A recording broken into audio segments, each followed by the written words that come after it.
Hi everyone. So RBI Grade B 2026 notification came out unexpectedly. Students were not prepared. Students were thinking that the notification will be released in the month of June, so they were preparing accordingly. और ऐसे में जब unexpected notification होता है दोस्तों, सिर्फ एक ही चीज आपके काम आती है, and that is the right strategy, the smart strategy I would से। इस समय अगर आप गधे वाली मेहनत करोगे, अननेसेसरी सब कुछ पढ़ते चले जाओगे, so that will not work because the notification is unexpected for everyone was unprepared. So ऐसे में आपको थोड़ा सा स्मार्टली काम करना पड़ेगा if you want to crack the phase 1 examination. So in today's class, in today's session, we are going to talk about what are the most important topics with which we will be able to crack the phase 1 examination. तो चलिए start करते हैं, but before going to the most important topics my dear friends, let me explain you the game of the phase 1. जो phase 1 होता है दोस्तों, if you are actually running behind covering the 100% syllabus, you are definitely going to fail in this at this stage of the examination. So it is never about 100% syllabus coverage. It is never about 100% syllabus coverage, my dear friends. It is about the smart coverage and accuracy. Even if the notification unexpected नहीं होता, तब भी मैं हमेशा ये बोलता हूँ that phase 1 is not about 100% syllabus coverage, और it's all about how you cover the syllabus smartly and how accurate you are while marking the answer in the actual examination, right? So phase 1 को अभी आपको समझना पड़ेगा that it is actually an elimination route. I do agree that यहाँ पे knowledge test भी होता है, but majorly it is an elimination round. So you need to understand the game of the phase 1 that आप यहाँ पे बहुत अच्छे 200 में से 200 नंबर लाके भी आपको कुछ नहीं मिलने वाला. You are just going to write, you will be eligible if you crack the phase 1, you are just eligible to write phase 2, that's it. और ठीक है, तो ये एलिमिनेशन राउंड होता है, इसको एलिमिनेशन राउंड की तरह ही हम टैकल करेंगे और हम उतना ही करके जाएंगे जितना हमारे एग्जाम के लिए इंपॉर्टेंट है. अगर हम लास्ट ईयर के कंपैरिजन की बात करते हैं, in 2025 the exam was quite easier as compare to 23-24. The exam was quite easier and the cutoff was around 77, right? The cutoff was around 77 if I am not wrong. तो इस साल क्योंकि vacancies कम है और अगर एग्जाम का level same रहता है तो थोड़ा सा कट ऑफ ऊपर डेफिनेटली जाना चाहिए. ठीक है, obviously that is very obvious. अगर एग्जाम का लेवल कांस्टेंट रहेगा तो कट ऑफ ऊपर जाएगा, अगर एग्जाम का लेवल बहुत ज्यादा डिफिकल्ट हो गया तो कट ऑफ नीचे भी आ सकती है. There is no doubt about it. ठीक है, तो keeping that in mind I am gonna tell you some basic important topics जो कि आप कर सकते हैं. इसके अलावा जो दूसरी चीज मैं आपको बोलना चाहूंगा regarding the phase 1, so my dear friends, phase 1 is all about the time management. The golden rule is how how pro you are in skipping the question. So you need to skip fast and attempt smart. You need not run after every question. Her question के पीछे attempt करने के लिए भागोगे, कुछ भी नहीं मिलने वाला. So you need to build this build this strategy, or you can say build this habit. और ये आपके अंदर एक क्वालिटी आनी चाहिए कि आप कितनी जल्दी किसी भी क्वेश्चन को स्किप कर रहे हैं अगर वो आपको नहीं आता है तो. And that only comes with more and more practice. And practice के लिए, as you know, there is only one way out, that is to attempt more and more practice sets and to attempt more and more mock test. ठीक है, and do remember that your selection depends more on how you attempt then what you know. जैसा कि मैंने आपको बताया, it is not a knowledge test, it is actually an elimination round. तो इसमें ये मैटर करेगा दैट कैसे आप अटेम्प्ट करते हो रादर देन कि आपको क्या आता है. ठीक है, जैसे कि अब अगर मैं क्वांट की आपको एग्जांपल देता हूं, तो क्वांट में अगर आप 15-16 क्वेश्चन करने में सक्सेसफुल हो गए तो आपका काम बन गया. ठीक है, 15-16. रीजनिंग में 25-30. ठीक है, ठीक है, अगर हम लोएस्ट वाला रेंज भी पकड़ते हैं तो ये हो गए 40. ठीक है, जनरल अवेयरनेस में आपको 40 क्वेश्चन करने ही करने होंगे, there is no doubt about it. 40 + 40 80. और इंग्लिश में आपको 20-25 करना पड़ेगा, लोएस्ट रेंज हम लेके चलेंगे अभी. अब अगर यहाँ पे आप 100-110 क्वेश्चन अटेम्प्ट करने में सक्सेसफुल होते हैं, 100-110 क्वेश्चन अटेम्प्ट करने में सक्सेसफुल होते हैं विद अप्रॉक्सीमेटली 90% एक्यूरेसी, तो आपका काम बन जाना चाहिए.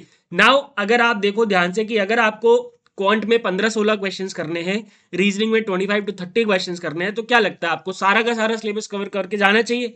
Of course not. I am asking you to attempt only 50% question in both quant and reasoning, and for that you need to cover the 50% syllabus, and that too जो कि बहुत important topic है जहां से हर साल क्वेश्चन आता ही आता है.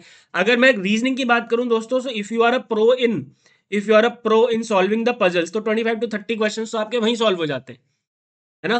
तो इस तरीके से आपको स्ट्रैटेजिकली मूव करना है. और अगर हम करंट अफेयर्स की बात करते हैं, चलो एक एक करके बात करेंगे. First of all, if I talk about the quant, ठीक है, क्वांट में ये हमारा पूरा सिलेबस है जहां से क्वेश्चंस आते हैं। So if I would have to give you the important topics, I would say सबसे पहला तो आपका हो जाएगा डीआई, डेटा इंटरप्रिटेशन, जहां से 2 क्वेश्चंस आते हैं जिसमें 5-5 क्वेश्चंस होते हैं। तो अगर आपने डीआई सॉल्व कर दिया तो 10 नंबर तो आपके फिक्स हो गए यहीं पे। ठीक है, इसके अलावा एरिथमेटिक से क्वेश्चंस आते हैं, नंबर सिस्टम और नंबर सीरीज के 2 से 3 क्वेश्चंस आते हैं। ठीक है, number series and number system 2 से 3 क्वेश्चंस हो गए। ठीक है, क्वाड्रेटिक इक्वेशन के 2 से 3 क्वेश्चंस हो गए। तो अगर आप ये ध्यान से देखो तो एक टॉपिक नंबर 1, 2, 3 एंड 4, ये 4 टॉपिक भी अगर आप करके जाओगे ना तो लगभग लगभग 15 नंबर तो आपके आ जाएंगे। ठीक है, और अगर इसके अलावा अगर आपका बेसिक एरिथमेटिक सही है, बेसिक एरिथमेटिक अगर आपका सही है, तो इसमें जो स्टेटमेंट बेस्ड क्वेश्चंस आते हैं, जो डेटा सफिशिएंसी वाले क्वेश्चंस आते हैं, वो आप कर लेंगे 1-2 आराम से कर सकते हैं। ठीक है, तो अगर आप ध्यान से देखो कि आपको पूरे 30 क्वेश्चन तो अटेम्प्ट ही नहीं करने, आपको 15-16 क्वेश्चन अटेम्प्ट करने हैं। और क्वांट में मैं चाहूंगा कि आपकी एक्यूरेसी रहे 100%। क्वांट में आई वुड वांट कि आपकी एक्यूरेसी कितनी रहनी चाहिए, 100% रहनी चाहिए। तो सिर्फ अगर आप 4-5 टॉपिक भी करके जा रहे हो तो आपका 15-16 नंबर दोस्तों आराम से आ रहा है।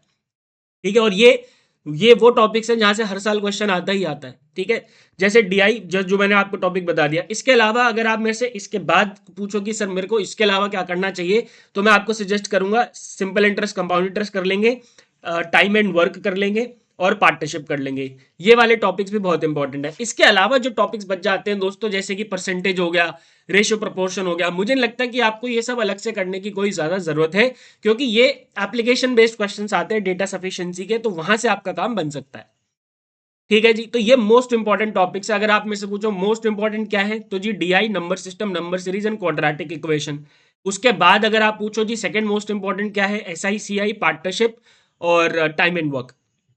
ठीक है, यहां से क्वेश्चन आता ही आता है, राइट। तो इससे आपका 15-16 क्वेश्चन बन जाएंगे। And I don't think that covering these topics would be a major issue. DI को बस आपको फोकस करना है, आपके ये 10 नंबर पक्के आपको करने हैं, चाहे कुछ भी हो जाए। ठीक है, इसके बाद हम चलते हैं दोस्तों रीजनिंग पे। Let's talk about reasoning.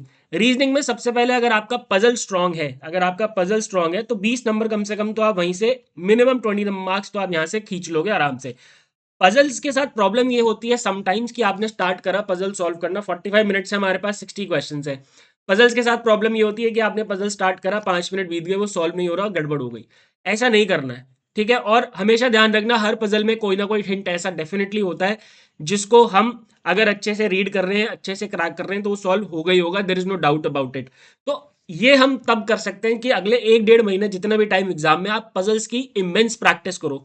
रोज 1 से 2 पजल अगर आप सॉल्व करोगे तो आपको वो हैबिट हो जाएगी, आपको वो जो एक हिडन हिंट होता है वो डेफिनेटली क्रैक आराम से हो जाएगा। ठीक है, तो पजल्स ही हो गए 20 क्वेश्चन। सीटिंग अरेंजमेंट हो गया सेकंड, मोस्ट इंपॉर्टेंट टॉपिक हो गया सीटिंग अरेंजमेंट। एक क्वेश्चन दोस्तों आपका कोडिंग डिकोडिंग से आता है, एक क्वेश्चन आपका इनपुट आउटपुट से आता है। अगर आप इतने 4 topics coding decoding input output order seating arrangement and puzzles ये कर ले गए तो आपका 25 to 30 मार्क्स बन गए। और अगर आप ध्यान से देखो ना तो ये सारे के सारे ऑलमोस्ट पजल वाली ही चीजें हैं। कोडिंग डिकोडिंग में भी तो पजल ही होता है, इनपुट आउटपुट भी पजल ही है, सीटिंग अरेंजमेंट भी काइंड ऑफ पजल है, और पजल्स जो बाकी आते हैं वो तो होते ही हैं। ठीक है, अब ये 4 टॉपिक्स अगर आपने कर लिए तो 25 to 30 मार्क्स बन गए। अब इसमें एक चीज मैं आपको जरूर बताना चाहूंगा, क्रिटिकल रीजनिंग वाले क्वेश्चंस को तभी छेड़ना जब आपको लगता है कि बिल्कुल आप 100% श्योर हो। क्योंकि क्रिटिकल रीजनिंग के साथ प्रॉब्लम ये है दोस्तों कि हो सकता है कि आपको ऑप्शन बी सही लग रहा है, मेरे को ऑप्शन ए सही लग रहा है, और एग्जामिनर को ऑप्शन सी सही लग रहा है। तो क्रिटिकल रीजनिंग में स्टेटमेंट अजम्पशन बेस्ड क्वेश्चंस आते हैं मेजरली, तो वहां पे बड़ी प्रॉब्लम हो जाती है। तो मैं सबको सावधान करता हूं हमेशा कि क्रिटिकल रीजनिंग को सबसे लास्ट में उठाएंगे जब आपको लग रहा है कि कुछ भी अटेम्प्ट नहीं हो पा रहा, then you should go for critical reasoning. उससे पहले क्रिटिकल रीजनिंग में नहीं जाएंगे। एंड यस, सिलोजिज्म से 2-3 क्वेश्चन आते ही आते हैं, there is no doubt about it. So syllogism, coding decoding, input output, seating arrangement and puzzles, ये 5 टॉपिक्स अगर आपने कर लिए तो 25 to 30 क्वेश्चन आपके बन गए। अब जब ये क्वेश्चन आप कर रहे होगे ना, तो इसके अलावा जब आपके पास टाइम बचेगा,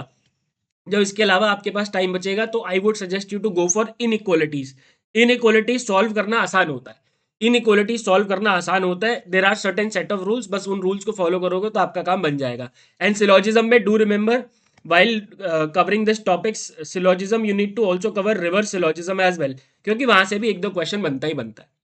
ठीक है, तो यहाँ पे 60 क्वेश्चंस मिलते हैं आपको। मेरे ख्याल से अगर आपने coding decoding input output puzzle seating arrangement कर लिए तो 25 के आसपास यही हो गया आपका। बाकी जो 5 क्वेश्चन बच गए, 30 35 अटेम्प्ट तक करने के लिए उसके लिए इनइक्वालिटीज हो गया, सिलोजिज्म हो गया, बात खत्म। रीजनिंग में इतना करके जाओगे आपका काम बन जाएगा, जो आपका 30 नंबर का टारगेट है वो पूरा हो जाएगा, ठीक है। कमिंग टू इंग्लिश, इंग्लिश में दोस्तों reading comprehension is the most important thing, ठीक है। Reading comprehension is the most important thing, reading comprehension तो आपको सॉल्व करना ही पड़ेगा, there is no doubt. 10 number का तो रीडिंग कॉम्प्रीहेंशन ही होता है, ठीक है। उसके अलावा अगर हम इंग्लिश पे जाते हैं तो यार इंग्लिश में ना कोई फिक्स पैटर्न होता नहीं है, they ask questions from a lot of areas, ठीक है। But still if you would ask me कि भाई मोस्ट इंपॉर्टेंट बताओ, तो एक तो रीडिंग कॉम्प्रीहेंशन हो गया, एक पैराजम्बल्स यानी कि सेंटेंस रीअरेंजमेंट, पहला स्टेटमेंट और लास्ट स्टेटमेंट फिक्स है, बीच में 4-5 स्टेटमेंट दे रखी होंगी, आपको वो उनको रीअरेंज करना होगा, ये हमेशा आता है, 2-3 क्वेश्चन इस पे आते ही आते, ठीक है। पैराजम्बल्स हो गया या फिर सेंटेंस रीअरेंजमेंट हो गया। इसके अलावा सेंटेंस इंप्रूवमेंट से क्वेश्चन आता है, ठीक है, वो बहुत इंपॉर्टेंट है, और क्लोज टेस्ट। ये जो 4-5 टॉपिक्स मैंने आपको बताया ये इंग्लिश के लिए बहुत ज्यादा इंपॉर्टेंट है। बट मेरा सजेशन दोस्तों ये है, क्योंकि इंग्लिश जो होता है वो स्कोरिंग होता है, तो इंग्लिश में आपको सारे टॉपिक्स करने चाहिए, और अभी हमारे पास टाइम है, because in English I would expect you to score at least somewhere between 20 to 25 marks. 20 से 25 मार्क्स आपको इंग्लिश में लाने ही पड़ेंगे, तभी जाके आपका काम बनेगा, otherwise it may create a problem for you, ठीक है।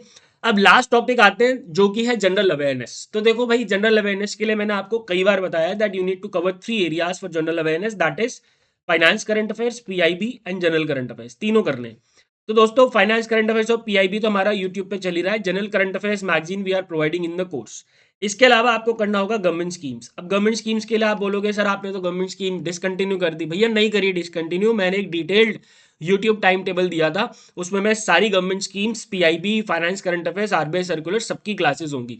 तो जनरल अवेयरनेस में इंपॉर्टेंट टॉपिक्स जो है दोस्तों हम सीधा क्लासेस में उठाएंगे और वहीं पे कवर करेंगे। उसके लिए ऑब्वियसली टॉपिक्स बताना बहुत मुश्किल है, क्योंकि there are hundreds thousands of news, तो वो that is very difficult. Top 120 schemes का मैंने डॉक्यूमेंट आपको ऑलरेडी दे दिया है। Similarly I will come up with a list of annual surveys and report, जो कि मोस्ट इंपॉर्टेंट है। पीआईबी और फाइनेंस करंट अफेयर्स की हम जब रिवीजन कराएंगे, अभी we are starting from tomorrow 1 May, पहली क्लास हमारी स्कीम्स इन न्यूज की है, कल शाम को 7 बजे। तो इनमें ही हम इंपॉर्टेंट टॉपिक्स को कवर करते हुए चलेंगे, ठीक है जी। हम वही टॉपिक्स कवर करेंगे जो कि आपके एग्जाम में आने लायक है, उसके अलावा अननेसेसरी आपके ऊपर प्रेशर क्रिएट नहीं होगा, ठीक है जी। सो ये थी कहानी दोस्तों इंपॉर्टेंट रिपोर्ट्स की। लास्ट में चलते चलते मैं आपको बता दूं, quick norm RBI grade B 2026 crash course is going on.